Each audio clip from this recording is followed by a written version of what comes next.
Welcome to Your Cases on Hold, a JBJS podcast hosted by Antonia and Andrew Schoenfeld. Here, we discuss the science of each issue of JBJS with an additional dose of entertainment and pop culture. Take us with you in the gym, on the commute, or most certainly, whenever your case is on hold.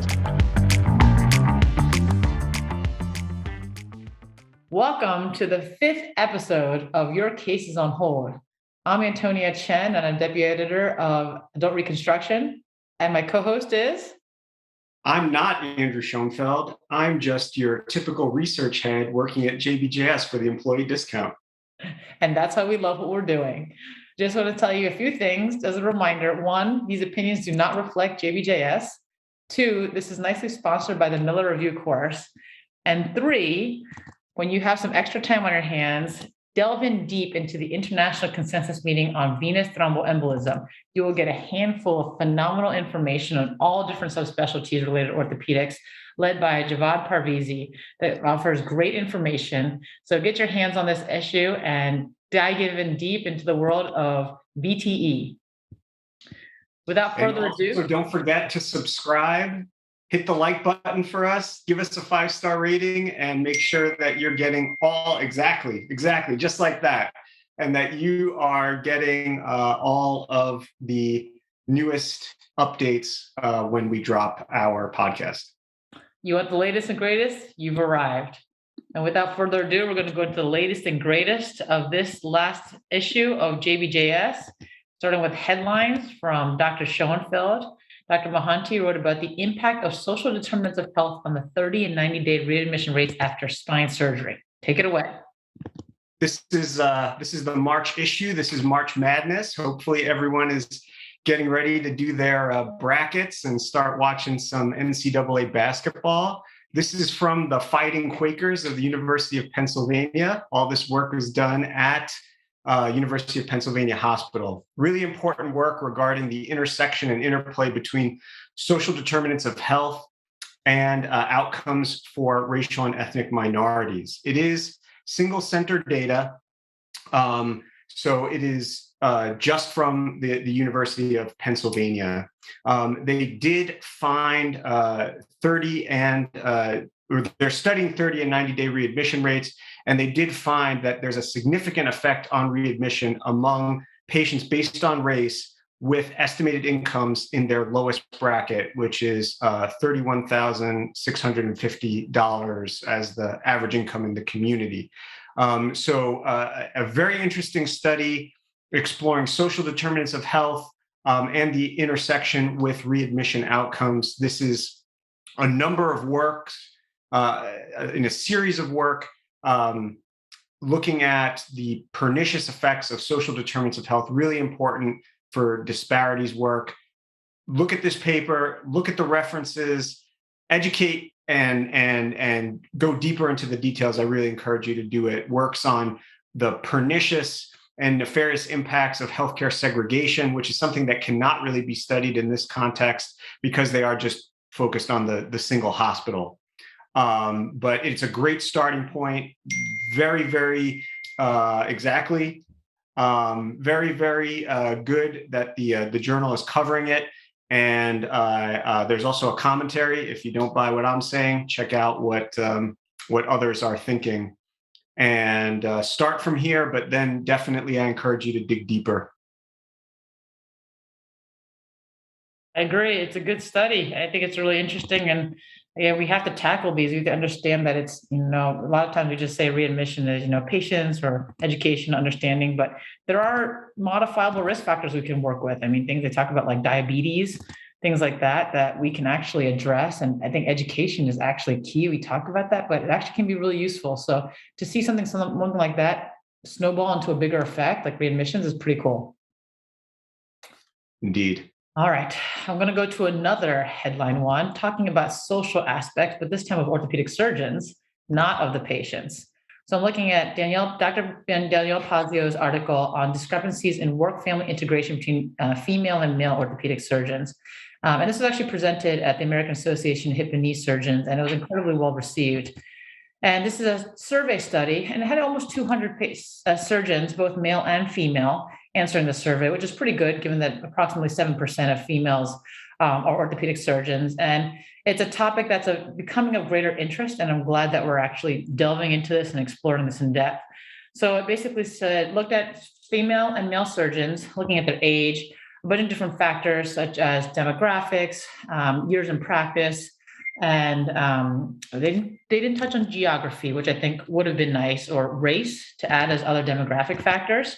But they looked to see if they had consulting agreements, if they had course faculty position, academic leader positions, and also looked at their work-life balance, in terms of who had most responsibility at the home, what their partners were like, if they had kids, when they had kids, if they needed fertility treatment, they had kids, how much time off they needed, and things like that.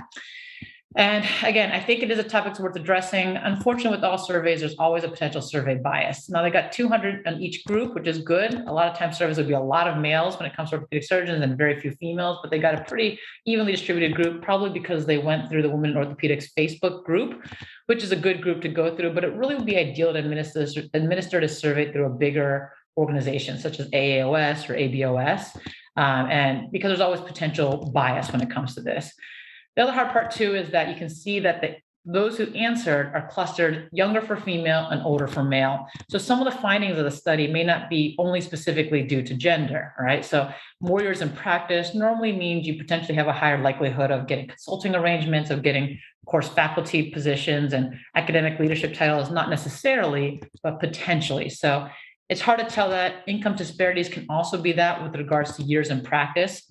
If you have, and subspecialties also make a difference too. So potentially you can make more as for example, spine surgeon or an arthroplasty surgeon than potentially a pediatric orthopedic surgeon or hand surgeon potentially. So those are potential confounding factors that can make a difference in some of the findings here.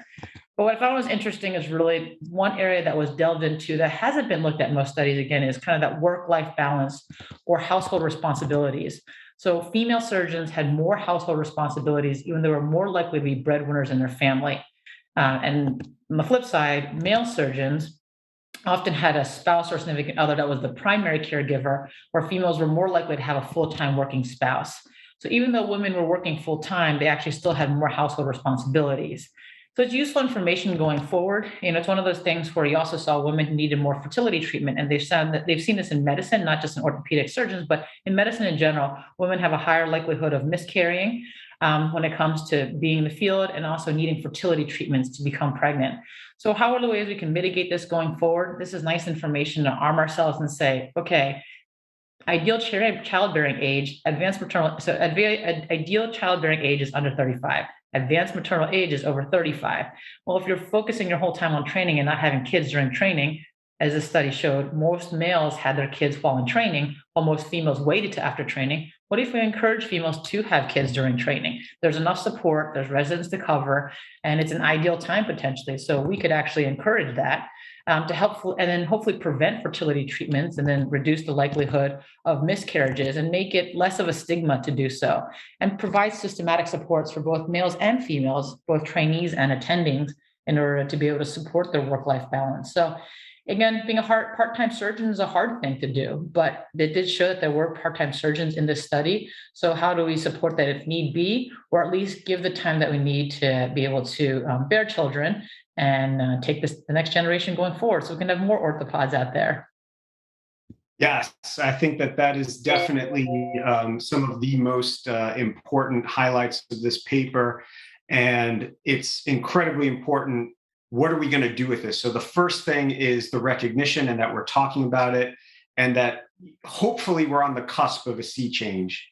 And we're seeing increased diversity in orthopedics, which is great. We're seeing for the first time it not being an aberration, but classes of first year, second year, third year residents with larger and larger proportions of women and underrepresented minorities. And I think as that starts to move through the ecosystem, we're going to start to see hopefully more of a positive and ameliorative effects in these areas as well going forward. So hopefully this is just a story about the past and not necessarily the future. Step one is recognition. Step two is starting to implement the practices that can also continue to facilitate that change, just as you've pointed out. But you can't give up. You got to keep moving forward with it. You got to keep accelerating, and you got to keep your foot on the gas pedal here. And the way we do that is by continuing to encourage and support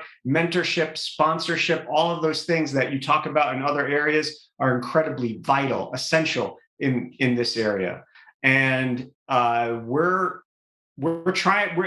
In academics, people come and maybe they tell you at the fellowship interviews, they talk about wanting to go into privademics. Like, I don't know what that is even. Like, academics is a lifestyle. It's not a practice model. It's a lifestyle now. And I think if we embrace that in the culture, because wherever people go post-training, they're all coming out of the academic milieu, by and large, with few exceptions. So I think we have the power to affect that change first, and the change that we do in the academic setting can then generate those positive changes like waves from a rock that you throw in a pond. So for those who can hear my voice on this podcast, if you're interested in going into orthopedics, if you're interested in doing arthroplasty, if you're interested in doing spine and trauma and all those other subspecialties that have had difficulties recruiting women and underrepresented minorities, we want to support you. Call somebody, send an email, do it, send me an email, do it unsolicited, because we really want to support and we want to affect those changes. And I think people need to absolutely hear that. This is great work coming out of Thomas Jefferson, the Rams, it's March Madness. We're doing the mascots for all the teams that are publishing here that got mascots. It's really great work. But hopefully telling a story about olden times and not about our future. And I will tell you from personal notes that Danielle Ponzio is the future. She had twins, and man, being full-time and having twins and having a full-time spouse is not an easy thing, but she's the one who's driving this. So it's great to see the future coming up. Absolutely. Absolutely. And definitely something that seems not only, supported by the Rothman Institute where this work was done, but also, as you said, on an organizational level. And by JBJS. Agreed. All right. So talking about shifts, now we're going to talk about healthcare shifts. So onto the Your Case is on Hold featurette. Absolutely. Variation in the profit margin for different types of total joint arthroplasty by Feng and his colleagues. This is out of Tufts, New England Baptist, the Jumbos, the Tufts Jumbos, not playing in the NCAA tournament, but definitely producing some quality research. You want to give me your thoughts? Sure. So this is a study that looked at different type of total joint arthroplasty. So in my mind, there's only two types, hips and knees, but apparently there are other joints in the body that matter. And that includes the shoulder and the ankle. So they looked at a large number of procedures, which is always good, over 13,000 procedures.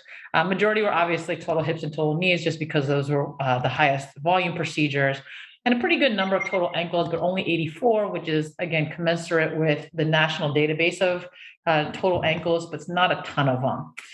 And they found that cost and reimbursements were highest for total ankle. The reimbursement was highest. The reimbursement to cost ratio was lowest for total hip and total knee. So they had the highest profit margin, where reverse total shoulders had the lowest profit margin.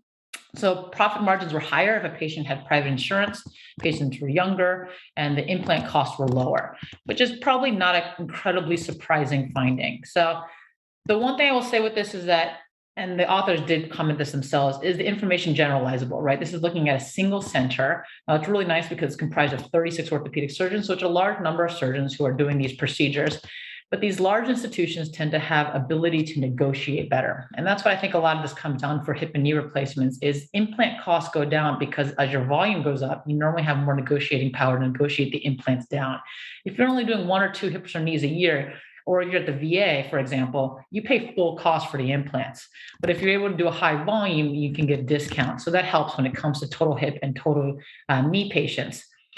So the higher volume, the more you can negotiate. The total shoulders and total ankle arthroplasty surgeons could potentially learn from our total hip and total knee colleagues. And the idea is negotiate your implant costs.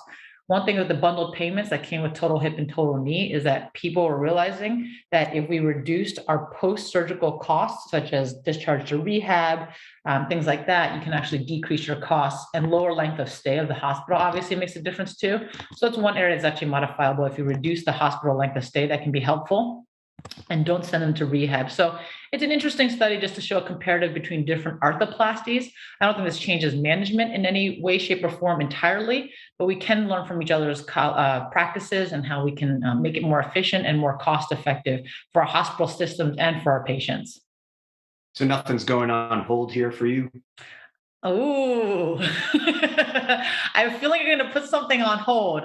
I took this as an informative nugget of information. Pray tell me, what are you going to put on hold? Well, I will say I agree with everything that you put out in your analysis. It's very interesting. It is single center, and that's good and bad. Something very unique here is that they're not just giving you they're giving you the payments and their expenditures. You don't often see that. A lot of places don't want to actually disclose how much they're getting back. So that part I thought was very good. I think that they do run into an issue with those arthroplasty procedures where the volumes are low, because one,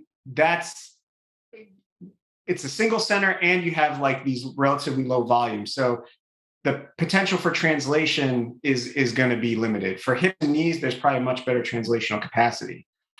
You brought up the point about the implant cost because you're not getting the contractual arrangements, but I'm looking at it as they just have less experience doing these procedures too. So the throughput, the pathways, every case is like a new case. They've got to handle it, and they're less efficient. So it's an efficiency issue as well, I think. The point that, and because this is the March Madness Challenge, we're not putting things on when we're doing the Dickie V. Got to get a TO, baby. You're going to get a timeout on this. So the timeout is when you're saying, the profit margin is better for private insurance, younger patients, and who are undergoing these procedures with low implant costs. So total hips and knees for younger patients with private insurance. What can you do with that? Someone is indicated for the procedure, they're not indicated for the procedure, right? And it's find younger patients. So you don't want that. That's kind of that part. So I understand the point, but there's not a clinically actionable take-home message from that. And that part is where the start up the bus, get the driver the keys. The team is out of the building. Wow. All right. A little timeout action. How long is timeout for? Till the next episode? Dun, dun, dun. I like it. All right. Well, now we're going to toss it up. Toss up time. Dr. Schoenfeld, have we lost our minds with merging spinal pelvic parameters and hip surgery? Are we bonding your specialty with my specialty? Well, we are definitely doing that. And this is work from Grammatopoulos and colleagues. They don't have a mascot. They're over across the seas, but definitely expanding on what is becoming very popular in spine surgery, which is spinal pelvic parameters and general spinal alignment measurements for predicting outcomes following surgical interventions writ large. It started in the deformity space, it spread to the degenerative space, then it's in the cervical space, and people just keep building on these parameters. We started with one or two, the pelvic tilt, the sacral slope, pelvic incidence. Now people are expanding to the gap proportionality. There's the SRS Schwab, Rasuli, all sorts of it's just blowing up. And you can really get lost in these numbers. And it's like the hallways in the hotel from The Shining. They just keep, there's a new one and another one and another one, and they just keep going and going, and then you go crazy. And then it's like you got the twin girls that are like, come play with us, Danny. Come play with us And now you're taking people back. Not good. and ever. Don't do it. He knows. He knows. Don't do it. So the hip spine syndrome and the intersection between spinal pathology and hip pathology are definitely real. But this is 50 patients who have dislocation, and they're matching them to other patients and coming up with just a litany of parameters here that you have to consider. If you are really into math and feel like you missed your calling and should have been a PhD in calculus and moved over to the orthopedic side, then you know what, by all means. But the idea that this needs to be done on every single patient who's going to have a hip replacement, T.O. baby, dipsy-doo, dunkaroo. More work, right? That's what we talked about. More work. Do the hyponatremia score, do the shared decision making, fill out the satisfaction forms, and now make 6, 7, 8 different measurements. Minimum. But I have to admit, this is where potentially we can use machine learning more out. Actually, more it's on intelligence, right? It's artificial intelligence that's going to be able to put a higher throughput of these images and actually spit these measurements out to you. And then, you're going to learn the algorithm over and over again, and it's going to spit it out in a reliable manner so that humans don't have to sit there and measure it all the time. And that would be beneficial, that you could use it. There's more and more technology that's being used for looking at impingement modeling, things like that, where you can enter these parameters in and then hopefully and then translate a functional positioning of the components so that we don't hurt people, or we benefit people who have potentially spinal, like stiff spines and things like less flexibility in their spines. But it's a lot of work, and right now, and the thing is, the dislocation risk is already low for patients. Exactly. And so what problem are we fixing is always the question we ask. But if you make it for a simple parameter, as you said, sacral slope or pelvic incidence, maybe just one parameter, that could be easy. But if someone's measuring it for me, let's say the radiologist did this for me, that could make my life easier. Or how about just put it in the robot and let it show you where to place the cup? Are you going to do the robot?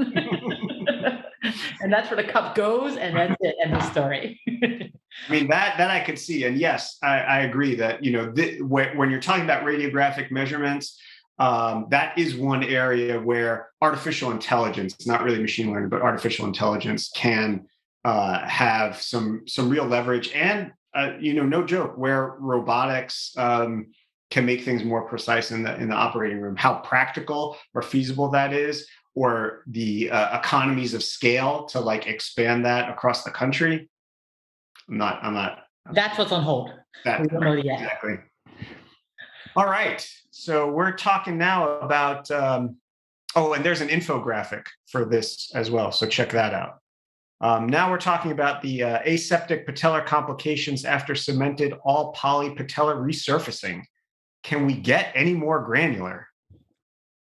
So this is a study by Lindbergh, and looked at a very large cohort of patients who underwent patellar resurfacing. So that's the good news. They identified over 27,000 primary total knee replacements.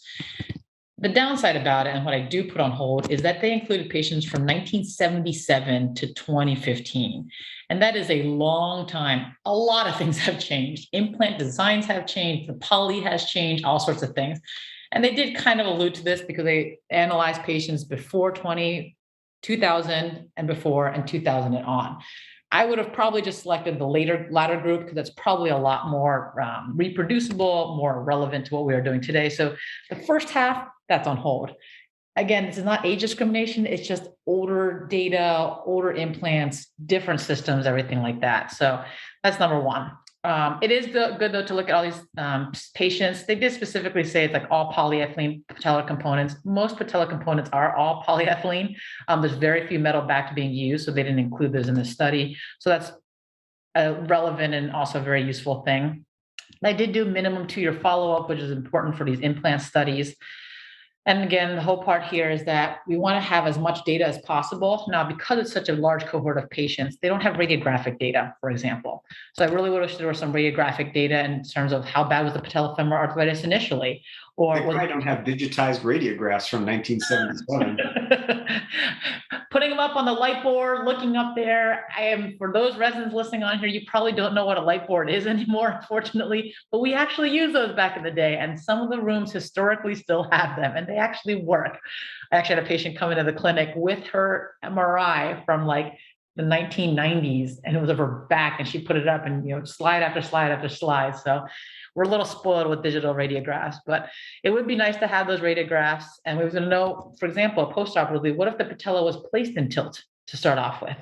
So was that an increased risk of revision, or was that a certain surgeon, or was that a certain patient classification? We don't actually know. There's also no surgical information available too. Was a lateral fascitectomy performed, or was a lateral release performed? For those that have revisions, what type of cement was used? Was it, low viscosity, high viscosity? Did that make a difference as well too? But what I can take home from this is that, again, it's a very large cohort of patients. They did say male sex, age less than 65, and a BMI of greater than 30 were all associated with increased risk of patella complications. This is all together as a group. The hazard ratios weren't very, very high, 1.2, 1.3, 1.4. But if you break it a little bit down, if they were looking at specifically like male sex, the increased risk of patella reoperation, the hazard ratio is 2.4. Males have an increased risk of patella loosening, hazard ratio of 2.3. And revision for patella wear were higher, 2.2. So let's say, for example, being a male is a dangerous thing. Apparently, your risk of getting your patella revised is a little bit higher. So that does beg the question, and what I'd be really curious to be able to compare against is patients who didn't get their patella resurfaced, right? What are their likelihood of going to getting a patella resurfacing? So in patients, for example, who, were not, but if you're a male and you're younger and if you have a higher BMI, should we not be resurfacing your patella if you have a slightly higher risk of patella complications afterwards? And those with patella posterior stabilized design, I would say, they have a higher rate of patella clunk, and this is a known complication. And it's one of those things where it's painless clunk, and patients didn't have to undergo reoperation for this, but just a known patella clunk, that would be okay. But that could be useful for counseling patients. You said, hey, you have a PS implant, that can be problematic. So part of this is on hold, part of I think is useful. Yeah, definitely anything before 2000. I think that's TO on that, out the building, get the bus started. Secular trends, though, even I think pertains to 2000 plus. Over the last decade, advancements in hospital care, rehabilitation, the size of the surgical incision, the use of robotics in the OR, et cetera. All of this is really revolutionizing everything that's being done. And it's really powerful because it's so many patients, of course, over a very extensive period of time. But as things are changing, the relevance of care in the year 2000 to 2022 is questionable. And certainly anything before that, you're not going to use data from 1980 on antibiotics for an ear infection. You shouldn't be using data from total joint arthroplasty to inform current care. So from a historical standpoint, very interesting. I'm a historian at heart, so that part's fantastic. And there are only really very few institutions that can do these kinds of things. A good number, for sure. All right, big finish. Got to go fast. And stay tuned at the end. There's a March Madness challenge that I have for all our listeners. So don't skip out. All right. Don't skip out right after the big finish. So oral and IV antibiotic administration after single stage revision shoulder arthroplasty, study of survivorship and patient reported outcomes in patients without clear preoperative or intraoperative infection. This is Yao and colleagues. There is a visual summary. So check that out. So this is an interesting study because you just talked about antibiotics. So this is looking at antibiotics after total shoulder or revision shoulder arthroplasty. The comparison that they stated that they were comparing was intravenous versus oral, but it really wasn't like that for this study, I would say. So a few things that I like about the study.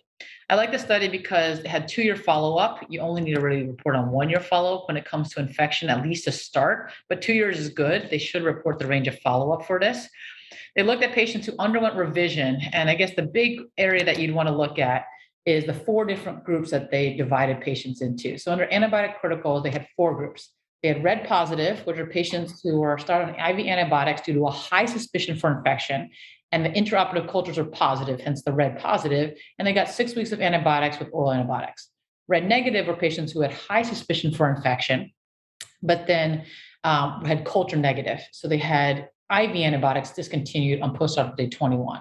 Yellow positive were those who were started on oral antibiotics because they had a low suspicion for infection, but their cultures were positive. So then they were started on IV antibiotics and then followed by oral antibiotics. And then yellow negative were low suspicion, their cultures were negative, and antibiotics were stopped at 21 days. My biggest problem with this is, what does a high index of suspicion for infection mean? And what does a low index of suspicion mean? They didn't actually define those terms. So that's a big deal for me, because I don't know, is it the sniff test? It looks funny. I'm feeling weird. I'm not quite sure what it was. So that's something I know. They excluded any patient that had obvious infections, such as draining sinuses, purulence, or multiple positive cultures. These are also only patients where single stage was included, so including partial one stage. They didn't do two-stage exchange for infection. So the hard part about shoulder is that there's no really good definition for infection. There's MSIS criteria or international consensus meeting criteria for the definition of infection for hips and knees, but not a good one for shoulder. So they weren't really basing on, that's where maybe high suspicion and low suspicion is it. And really what puts this case on hold for me is because it only partially looks at infection patients. So if patients were positive, either red or yellow positive, if you give them IV and oral antibiotics, they did almost as well as revision patients who had low suspicion for infection. Really, I think what you're looking at is patients who are getting extended antibiotics. So for example, if you're yellow negative, you're getting 21 days of antibiotics. Well, if you have a low suspicion for infection and you're culture negative, then why are you getting antibiotics in the first place? You probably shouldn't be getting antibiotics at all. So now you're looking at oral extended antibiotics, which now in hip and knee replacements has been shown to be beneficial, especially in high-risk patients. So I think to do this really is to conduct something like the Aviva trial. And the Aviva trial basically compared intravenous versus oral antibiotics in the same patient population. So if you're truly infected, what if they just got oral antibiotics or they just got intravenous antibiotics? Or positive culture positive patients, let's say yellow positive, do they actually need IV antibiotics because they're at low risk of infection, even though they're culture positive? And we know the shoulder is a dirty area. Cutiform bacteria shows up there, even though it's not cute at all, but it is called cutiform bacteria. And so do they really actually need IV antibiotics? Maybe they just need oral antibiotics. So if you randomize to oral versus intravenous antibiotics, then we can reduce the amount of intravenous antibiotics we're giving our patients and potentially reduce the amount of antibiotic complications that were demonstrated in the study. Okay. Toss-up 1. Toss-up 2 is now talking about the novel parathyroid hormone-based bone graft, KER-113, in treatment of acute open tibial shaft fracture, a phase 2 randomized controlled trial by Orban et al. Yes, KER-113. It sounds like like a 1950s sci-fi thing. KER-113 from outer space. This is actually a novel PTH-based bone graft. So stimulating the osteoblasts to treat open tibial shaft fractures. This is from a group in Switzerland and Timișoara, Romania. My paternal grandparents are from Romania, so I love it. A total of 200 subjects were enrolled and randomized. It's a well-done randomized controlled trial with all the advantages and the associated disadvantages. At the end of the day, KER-113 does look like it could be a good adjunct in the treatment of open tibial shaft fractures. They didn't have issues with ectopic bone formation or abnormal bone resorption at the fracture site. Ultimately, more testing needs to be done, but this is an important first step. Obviously, open tibial shaft fractures are prone to complications and long-term negative effects. So I say felicitări pentru munca bună, prietenii mei, Romanian for congratulations on this good work, my friends. I will not be speaking Romanian for the next one, but I will give you the final toss-up. Final finish on prospective randomized trial of continuous passive motion versus physical therapy after arthroscopic release of contractures. So part of me wonders if those who love CPM are trying to find different uses for it because we kiboshed it in knee replacements. Right. We said no more needed. I haven't seen a CPM machine in years. Well, I used to use them a lot when I was a resident, but that was a while ago. So the elbow guy said, wait a second, we can put this to work. So they did a pretty big study, I have to admit. They collected over from 2016 to 2019. And they looked at 24 patients who does CPM and 27 patients who studied physical therapy. And I say it's a good size number because not that many people go and undergo arthroscopic treatment for elbow contractures. So that's probably a pretty good number. And they found that CPM won across the board when it came to compared to physical therapy. When it came to a difference of range of motion, 9 degrees is actually pretty clinically significant. A lot of times we're talking 1 to 2 degrees. Elbow for sure. Yeah, the elbow's a big deal. So, and better motion, 6 weeks, 3 months, some better PROM scores, specific subscales. So it shows CPM was better. And so that's a good thing in a way. I would just say the only thing I caution against is that, number one, when you're using CPM, it sounds like they probably used it at least once a day, probably multiple times a day and every day, versus physical therapy, patients were only prescribed 3 times a week for 4 weeks. So whether or not patients are doing exercises in between, they should be, but we've all been there. We've all been patients. We're supposed to exercise. We're supposed to eat healthy, but do we actually do the exercises we're supposed to do or physical therapy gives us? We may or may not. So encouragement of movement is the most important. Do you need CPM? I think the reason that CPM fell out of favor for total knees is because you'd be sedentary, you increase your DVTs, your leg went to the side, you could peroneal palsies. Here it's the elbow, so it's the upper extremity. You're not having a higher risk of DVTs and you're moving your arm up or down, which is good. What about dynamic splints? So you can move around, do things and be mobile. That's something to think about. But it does give a good use for CPM. So for all those CPM lovers out there, send them to your elbow specialist and they'll be happy campers. Yeah, definitely.